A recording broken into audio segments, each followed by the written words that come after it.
Bonjour et bienvenue sur la chaîne Vivre aux Philippines. Cette vidéo est la première de la playlist des villes à visiter aux Philippines. J'ai choisi Vigan pour inaugurer cette playlist, car malgré qu'elle ne soit pas la ville la plus visitée, Vigan est la perle des Philippines. Une ville inscrite au patrimoine mondial de l'UNESCO depuis 1999, c'est la capitale de l'Ilocos, sur l'île de Luzon, située à 400 km au nord de Manille. C'est l'une des plus anciennes villes des Philippines, sa population est de seulement 50 000 habitants. Vigan est l'exemple le plus intact de la ville coloniale espagnole planifiée fondée en Asie. Son établissement date du XVIe siècle et suit de quelques années la fondation de Manille en 1572. Elle se distingue des villes de l'empire colonial espagnol de la même époque car la tradition latine est tempérée par de fortes influences chinoises et philippines pour créer une culture unique et un paysage sans équivalence en Asie de l'Est et du Sud-Est. Tout particulièrement par son architecture avec un plan de rue hispanique traditionnel en damier, ces maisons à 2 étages qui inspirent des codes de construction espagnols avec leurs vérandas et leurs balcons en fer forgé, cependant elles restent résolument asiatiques. Par leur toit en pente, l'utilisation du bois verni et des fenêtres coulissantes dont les vitres sont en nacre de Capiz rappellent les maisons chinoises. Le nacre de Capiz est issu d'une huître plate à coque mince, il est encore utilisé de nos jours entre autres pour les suspensions décoratives ou des luminaires. Une calèche tirée par un cheval remonte une rue pavée bordée de maisons ancestrales. Le bruit des sabots frappant les pavés rythme le déplacement. Seul rue Chrysologo au petit matin, on s'attend à voir Zorro débarquer, tant la perspective est homogène. La scène qui semble appartenir à une époque lointaine se déroule aujourd'hui, au cœur des Philippines, à quelques 400 km de Manille. La ville offre une homogénéité remarquable. McDonald's, Robinson, comme l'ensemble des grandes enseignes nationales, ont dû adapter leur design et leur point de vente. Cette photo a été prise à l'intérieur d'un centre commercial. Bien sûr, et comme d'habitude, les grandes enseignes sont présentes au meilleur emplacement de la ville. Elles ont dû adapter leur architecture afin de ne pas polluer l'espace visuel. Et l'emblématique Ronald McDonald s'est retrouvé au rebut. Vigan se visite facilement à pied. Cependant, c'est une des rares villes des Philippines où les calissas sont encore en service. Les calèches partent du nord de la place de Burgos. Une course d'1 heure coûte 150 pesos et il faut compter environ 1000 pesos pour un circuit d'une journée. Les routes asphaltées sont maintenant recouvertes de pavés. Se promener dans les rues de la ville nous plonge dans un autre temps. L'esthétisme architecturel est son atout majeur et il y a de nombreuses maisons reconverties en musées. Le musée Siquia Mansion. Le manoir Siquia est rempli de vieux meubles et d'expositions consacrées à la vie d'Elpidio Quirino, le 6e président des Philippines, originaire de Vigan. Glissant sur de magnifiques parquets, on découvre les différentes pièces dédiées au travail, à la famille ou aux invités. On peut admirer la richesse du mobilier, la décoration de l'héritage chinois combiné au luxe et à la modernité espagnole, propre aux grandes familles de l'époque. Il y a aussi la demeure des Chrysologo. Floro Chrysologo était un membre du Congrès.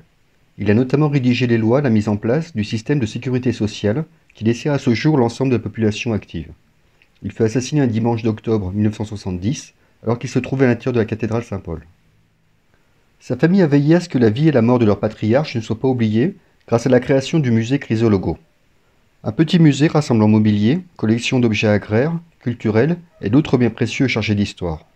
Notamment la calèche antique qui est encore utilisée comme accessoire de cinéma et comme voiture de mariage. Il y a aussi une vieille Chevrolet où son épouse a survécu à une tentative d'assassinat en 1961. Le premier étage abrite la bibliothèque et le bureau. Il est intéressant de savoir qu'avant d'être tué, Floro Chrysologo, membre du Congrès, était en train de faire approuver un projet de loi visant à abolir la peine de mort car il pensait que la mort n'était pas la solution pour arrêter le crime. L'architecture préservée de Vigan est son atout majeur, mais il y a aussi un savoir-faire ancestral. Introduite au XIVe siècle par les Chinois pour la conservation des aliments, les poteries noémaillées de Burnay sont toujours produites à RG Jar Factory dans le quartier de Parburnayan, où l'argile est extraite. Visiter la fabrique avec son four de 50 mètres de long, pouvant contenir 1000 pots, correspond parfaitement à l'atmosphère de Vigan. Une ville qui a su préserver son authenticité et ses savoir-faire. Il est possible de s'initier à la réalisation d'un objet sur un traditionnel tour à inertie. L'artisan fait une démonstration complète à partir d'un pain d'argile. Après, il humidifie et positionne un nouveau pain, débute le façonnage, puis nous donne la main. Le tour à inertie est lancé, l'argile est humidifiée, la mise en forme est déjà faite, yaka.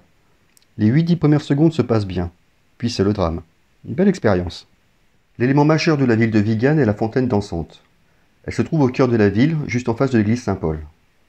Chaque fin de journée, un spectacle sans lumière d'une trentaine de minutes débute dès 19h30. Le show est magnifique, et nous sommes aux Philippines. Les mimes, danseurs, équilibristes et jongleurs locaux sont là pour agrémenter le spectacle. Grâce à eux, le show est renouvelé quotidiennement.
La nourriture locale est également au rendez-vous. Vigan voue un culte à sa saucisse longaniza, une saucisse de porc semblable à un chorizo. Elle est faite de porc maigraché, de cassonade, d'ail, d'oignon, de feuilles de laurier, de sauce soja, de vinaigre, de poivre noir et de sel. C'est un régal. La longaniza est servie de petit déjeuner avec du riz et un œuf au plat, ainsi que tout au long de la journée en repas ou en collation.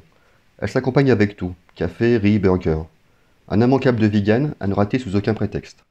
Il y a également l'empanada de Vigan. Une visite de Vigan ne sera pas complète sans la dégustation de son célèbre empanada. Le chausson espagnol est devenu la spécialité de la ville. Si le longaniza peut s'exporter sous vide, l'empanada se consomme sur place. L'empanada de Vigan est généralement composée d'œufs, de papaye verte râpée et de viande ou d'autres ingrédients tels que du thon, crabe et bien sûr de longaniza. C'est un régal que ce soit pour le petit déjeuner, le déjeuner, le dîner ou les collations. Aux Philippines, avec la chaleur tropicale sous laquelle ils travaillent durement, 5 repas ou plutôt 5 snacks par jour sont le standard. Avoir un estomac bien rempli aide à garder la bonne humeur et c'est fondamental aux Philippines.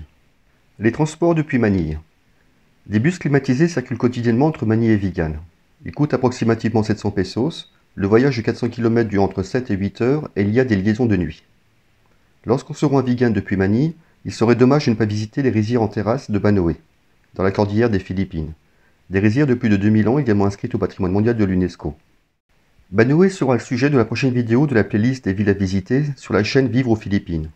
Avec la description d'un itinéraire optimisé mais pourtant méconnu, permettant de visiter les 2 sites des Philippines inscrits au patrimoine mondial de l'UNESCO tout en limitant le temps de transport. J'espère que cette vidéo avec une approche touristique différente de l'archipel des Philippines t'a plu. Merci de t'abonner et d'activer la cloche pour recevoir une notification lors de la publication de la prochaine vidéo sur la chaîne Vivre aux Philippines. Un grand merci pour ton soutien et ton encouragement. N'hésite pas à mettre en commentaire les sujets qui t'intéressent. Sur ce, prends soin de toi et à bientôt.